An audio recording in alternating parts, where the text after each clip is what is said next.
미래인 3단원 칠판에 파서되어 있는 것처럼 미래인 3단원 3회 비판적 읽기, 그 중에 첫 번째 제목이 무정한 사회, 유정한 사회에 대해서 수업을 진행하도록 하겠습니다. 지금 영상을 찍고 있는 여기에는요, 저 혼자 있기 때문에 마스크 내린 부분 이해해 주셨으면 좋겠고요. 영상 중간중간에 제가 영상을 봤는지 인증할 수 있는 메시지를 한 2개 정도 남길 거예요.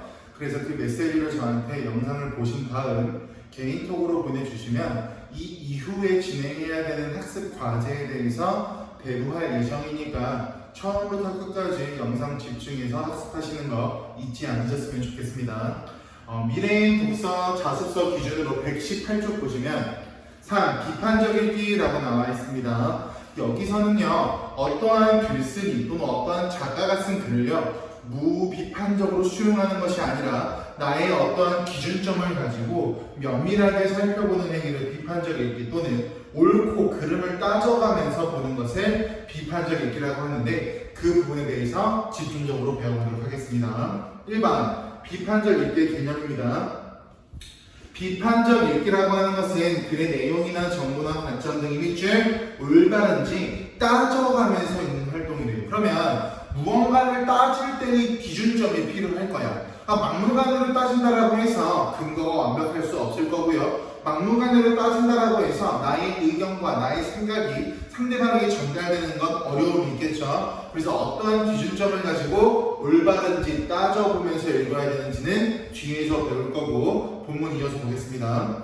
우리는 글쓴이의 생각이나 책에서 제시한 정보를 그대로 받아들이면서 책을 읽는 경우가 적지 않은데 이런 것은 바람직하지 않답니다. 일방적으로 수용하기만 한다면 필요성이 나와요. 독서를 통해서 1번 문제 해결 방법을 찾거나 2번 폭넓은 관점을 갖춘 인간으로 성장하는 데 세모 한계가 있다. 따라서 비판적 읽기는 필요하다라고 볼 수가 있겠죠. 비판적 읽기를 위해서는 첫 번째 방법입니다. 포함된 관점, 내용, 표현 방법이 적절하면 따져보아야 되고요. 나아가서 두 번째 방법이에요. 글들에 숨겨진 글쓴이의 의도나 사회문화적 이념까지 찾아내면서 그것을 비판하며 읽어야 된대요. 바로 오른쪽 날개 보세요. 비판적 읽기를 위한 질문 별별 5개 받아보시면 여기 나와 있는 4가지 기준점을 바탕으로 올바른지 따져가면서 읽어야 된대요. 첫 번째, 내용의 타당성. 타당성이라고 하는 건 내가 적은 내용이 사실과 부합하는가를 따지는 것을 타당성이라고 설명하고요. 공정성 판단이라고 나오죠. 공정성은요, 한쪽으로 치우친 것이 아니라 균형 잡힌 시각을 유지하고 있는 것 또는 균형 잡힌 관점을 유지하고 있는 것을 공정성이라고 설명하고요. 세 번째, 표현 방법의 적절성이라고 하는 건 과장, 왜곡, 축소 안 되겠죠. 이런 것들이 표현 방법의 적절성이 될 겁니다. 네 번째와 5번째가 쪼개져 있지만 하나로 묶어보셔도 됩니다. 글쓴이의 의도, 글쓴이의 의도라고 하는 건 주제라고 봐도 되고요, 중심 생각이라고 봐도 되는데 글쓴이의 의도를 비판할 수도 있을 거예요. 왜? 글쓴이의 생각과 내 생각이 반드시 일치하라는 보장은 없잖아요. 그래서 글쓴이의 의도도 비판할 수 있을 거고요. 글에 담겨있는 사회문화적인 이념, 같은 말, 가치관도 비판할 수가 있겠죠. 왜? 내 가치관과 다르면 당연히 비판할 수 있는 소지는 있는데, 비판을 할 때 아무런 근거 없이 그냥 막무가내로 비판하면 안 되고 일정한 근거와 기준점을 바탕으로 비판이 이루어져야 된다라고 보시면 될 것 같아요.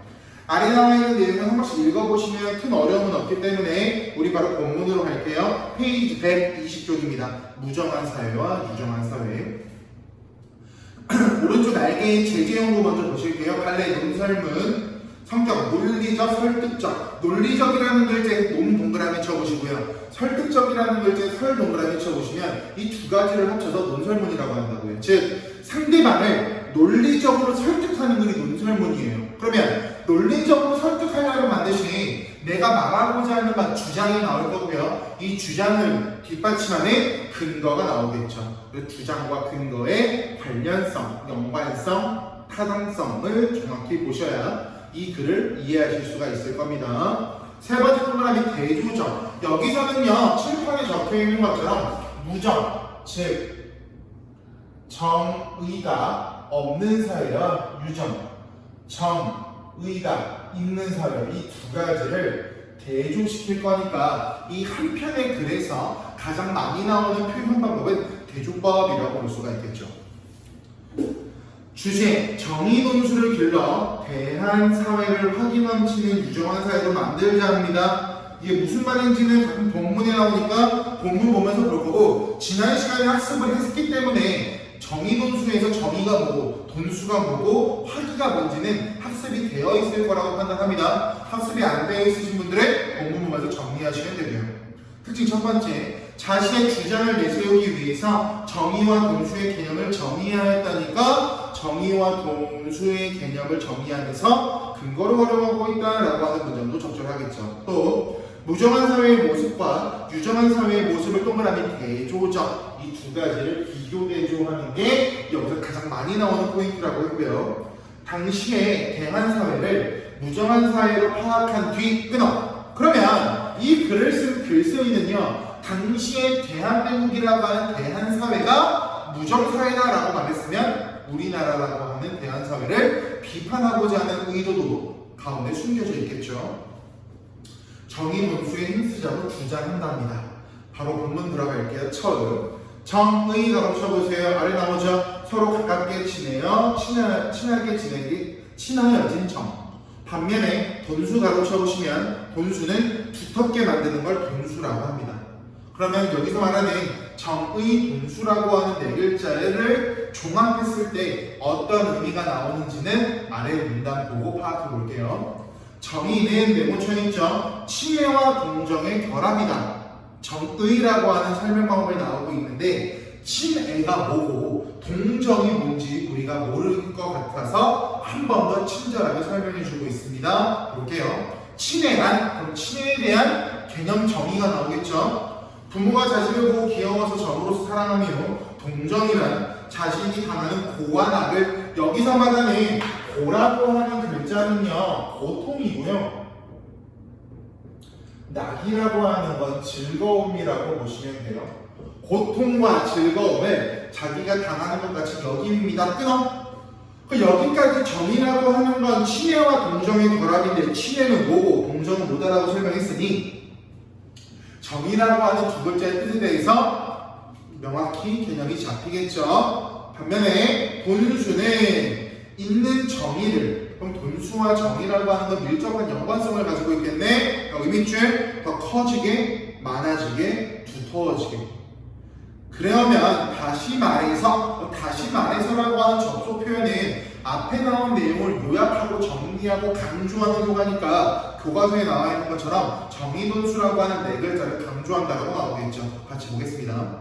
친애하고 동정하는 것, 가로쳐 보시면 정의죠. 정의를 공부하고 연습하여 이것이 잘 되도록 노력하자 합니다 라고 하는데, 공부하고 연습하여 잘 되도록 노력하자라고 하는 게 더 커지게, 더 많아지게, 더 두터워지게 한다라고 하는 돈수의 뜻과 일맥상통한다라고 보시면 될 것 같습니다. 첫 번째 문단은요, 정의라고 하는 두 글자, 돈수라고 하는 두 글자의 뜻을 설명해 주고 정의, 돈수에 대해서 정리하고 있는 문단이 첫 번째였고요. 그 다음 중간 부분으로 가겠습니다. 정의와 사회와의 관계. 인류중이라고 나오는데 인류 앞에 바로 열어볼게요. 이 부분에 글쓴이의 정의가 좀 두드러지게 나오기 때문에 바로 열고요. 그렇게 인류중 불행하고 불쌍한 자 중에 가장 불행하고 불쌍한 자는 여기 세모 무정한 사회에 사는 사람이요. 끊어보시면 이 앞부분은 지금 무정한 사회가 나오고 있는데 뒤에 잠깐 볼까요?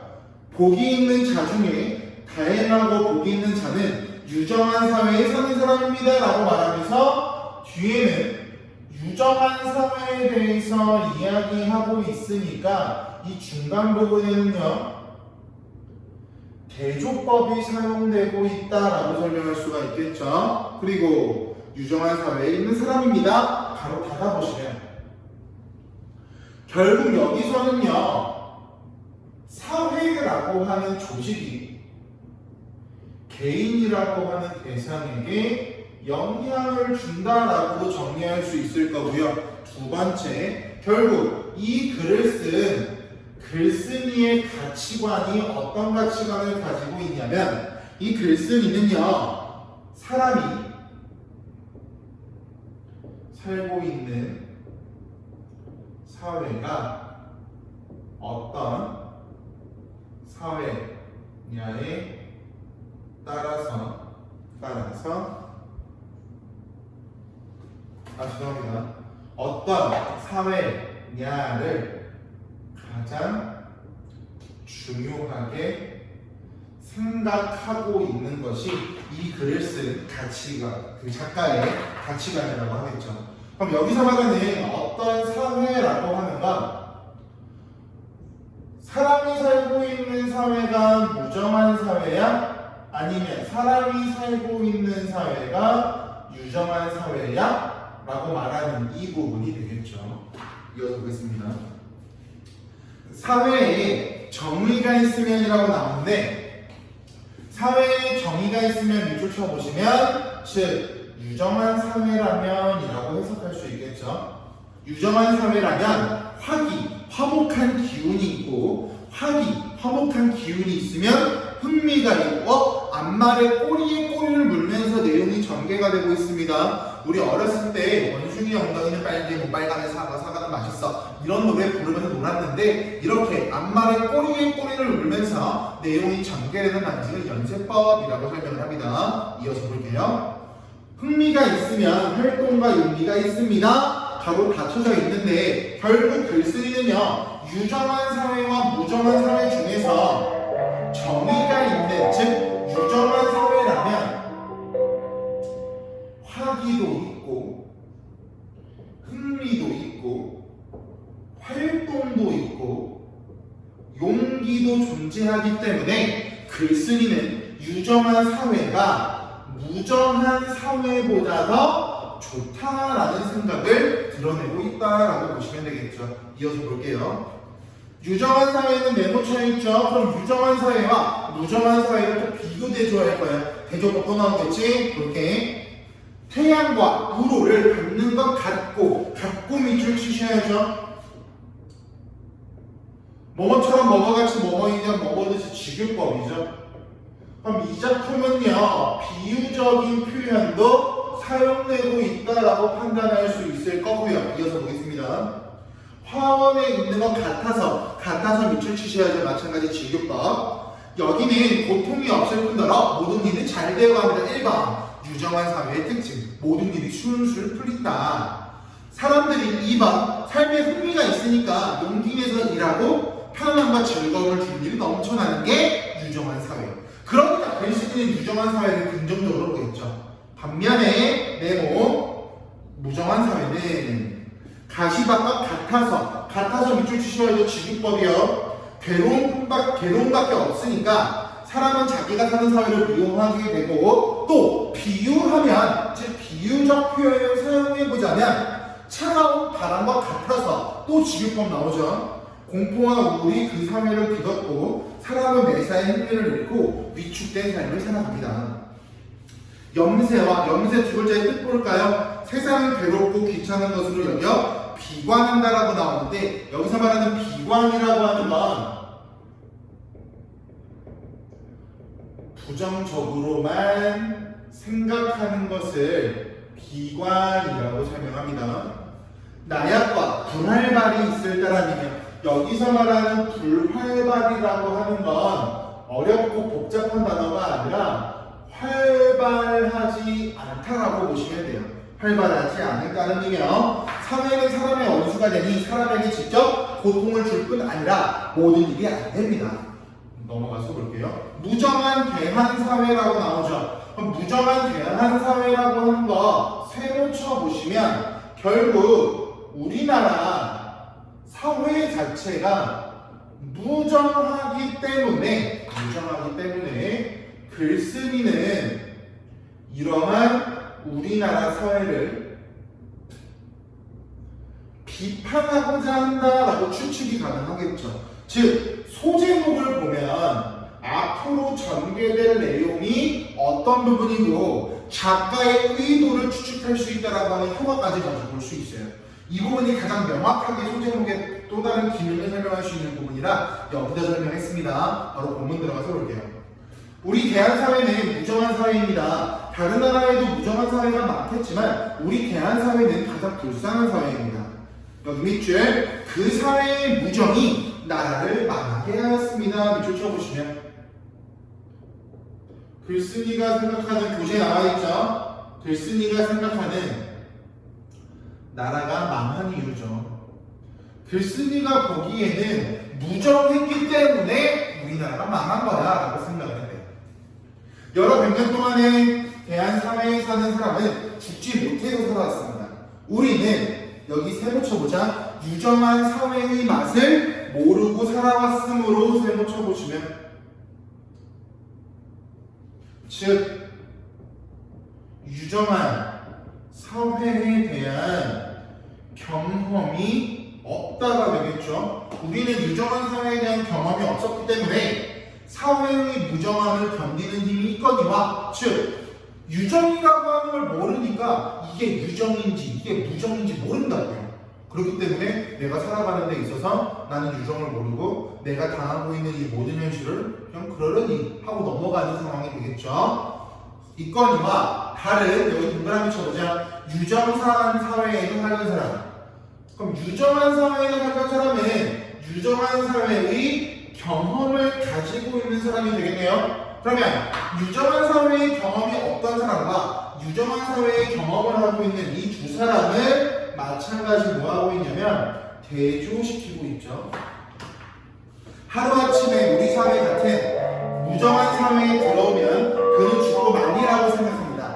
민족의 사활 문제를 앞에 두고도라고 나오는데 사활 문제라고 하는 거 같은 말로 그냥 중대한 문제라고 해석하시면 좋을 것 같아요. 민족의 중대한 문제를 앞에 두고도 냉정한 우리 민족입니다.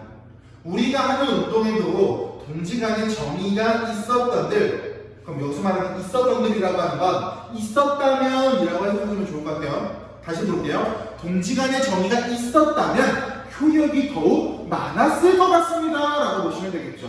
즉 정의가 있었다면 우리나라는 조금 더 번창했을 거다, 번성했을 거다, 또는 현 상황을 빠르게 극복할 수 있었을 것이다가 되겠죠. 조그마한 글씨는 나중에 볼까요? 글쓰기가 이 글을 쓰게 된 내용, 사회의 문화적인 배경. 이 사회의 문화적인 배경을 바탕으로 분석해보면 당시 독립운동 노선을 둘러싼 갈등의 원인이 밑줄 우리 사회가 무정하기 때문에, 즉 독립운동을 하는 데 있어서 당시에 어떤 사람들은 총칼을 들고 싸우자, 아니야 문자나 우리 글을 통해 싸우자라고 했던 사람도 있을 거예요.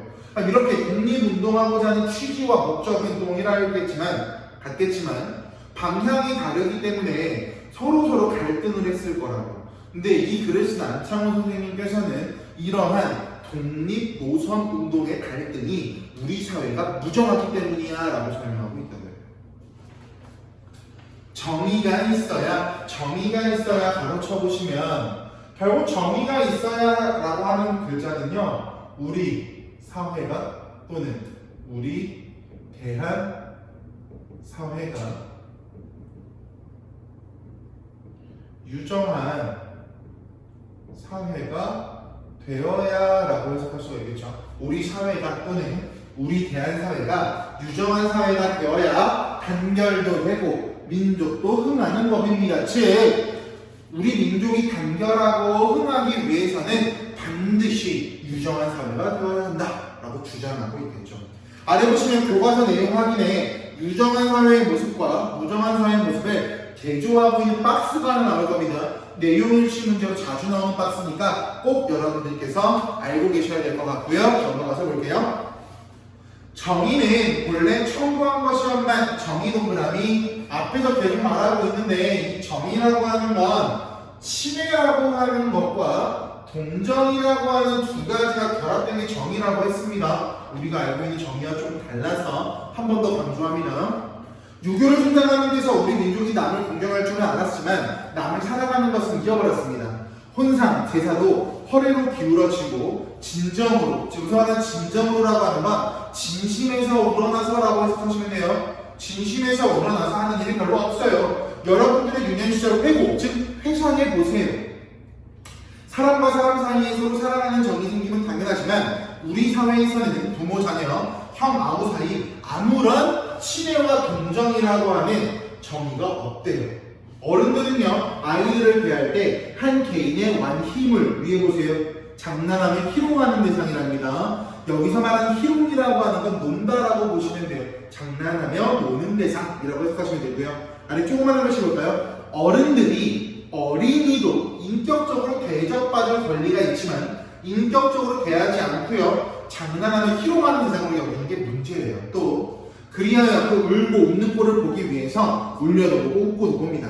또 호랑이가 온다, 귀신이 온다 하여 아이들 놀라게도 한대요. 또한 집안에 계신 조부모와 부모는 호령과 맷때리기로만 일을 삼기 때문에 아이들은 매를 맞을 생각에 떨고 있대요. 그럼 아이들은 어른들이 자기를 인격적으로 대우해주지 않고 혼만 내고 있으니까 부정적으로 볼 수밖에 없겠죠. 여기 밑줄 치지 말고요. 기니까 나는이라고 나오죠. 여기 나오는 나는 앞에 가로 열어보시면 될게요. 나는 어렸을 때 산에 가서 놀기를 제일 좋아했는데 종일 놀다가도 돌아올 때는 매를 맞을 생각에 떨면서 돌아왔습니다. 가로 닫아보시면 여기까지는 글쓴이가 진짜로 경험했던 실제 경험인데 단순하게 자기의 경험을 자랑하기 위해서가 아니라 글쓴이의 경험을 근거로 활용하고 있는 부분이 되겠죠.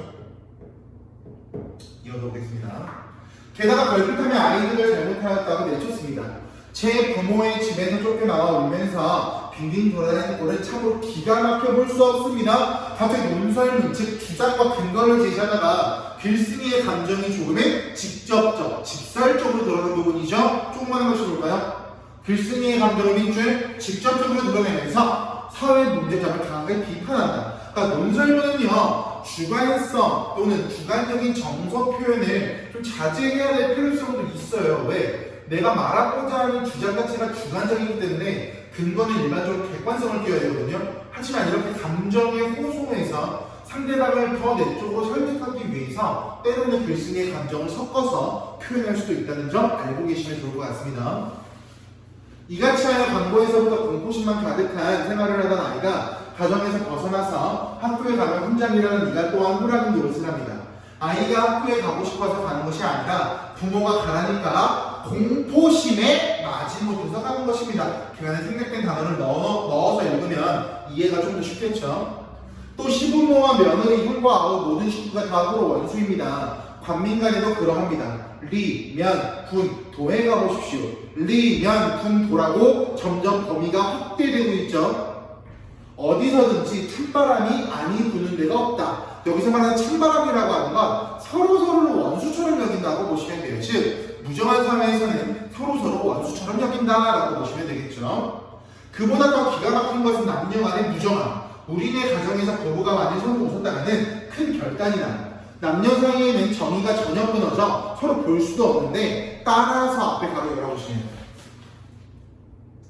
우리 예전에는 오늘날처럼 자유연애 사상이 아니었을 거예요. 여기서는 뭐가 나올 거냐면 자유연애 사상이 금지되던 시대의 모습이 나올 거예요. 그렇게 따라서 남녀가 사귀는 날이면 마침내 범죄 사실이 생긴대요. 자유연애 사상은 안 됐으니까요. 이것은 남녀가 정당히 교제하는 길을 막은 이유입니다. 바로 받아보세요. 여기까지가 아래 조그마한 것이 뭘까요? 남녀가 무정하다 보니 가까이 있는 것은 범죄와 관련되거나 범죄로 오해받았고 그렇게 볼 수 있는 판단 근거는 자유연애 사상이 금지되던 사회였으니까요. 다정한 사회를 볼 텐데 첫 번째 멘트 남길게요. 제 휴대폰 배터리가 없습니다. 배터리 확인하고 올게요. 첫 번째 멘트 배터리 확인하고 오겠습니다. 됐죠?